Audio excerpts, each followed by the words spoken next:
రోజు మా కలెక్టర్స్ అందరికీ చాలా స్పష్టంగా ఆదేశాలు ఇచ్చా. ఎవ్రీ డే మీరు మానిటర్ చేసుకోండి.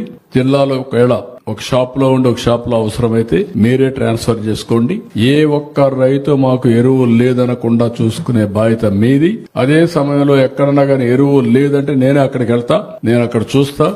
మా వాళ్ళ తప్పుంటే యాక్షన్ తీసుకుంటా.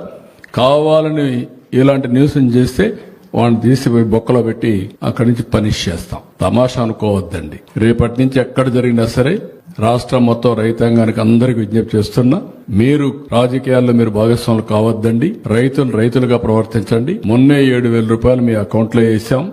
అన్నదాత సుఖీభవ. అదే మరి ఈ రోజు రాష్ట్రంలో పుష్కలంగా నీరంతా ఇచ్చాం. 95% రిజర్వాయర్లు నీళ్లు నింపాం. పోయిన సంవత్సరం నీటి కొరత లేకుండా చేశాం. ఈ సంవత్సరం కూడా మళ్లీ అన్ని రిజర్వాయర్లు నీళ్లు నింపి భవిష్యత్తులో కూడా వాటర్ సెక్యూరిటీ కోసం పనిచేస్తున్నాం. అదే మరి ఎక్కడికి ఎవ్వరికి ఇబ్బందులు లేకుండా ఫెర్టిలైజర్స్ గానీ పెస్టిసైడ్స్ గానీ అన్ని కూడా మానిటర్ చేస్తున్నాం.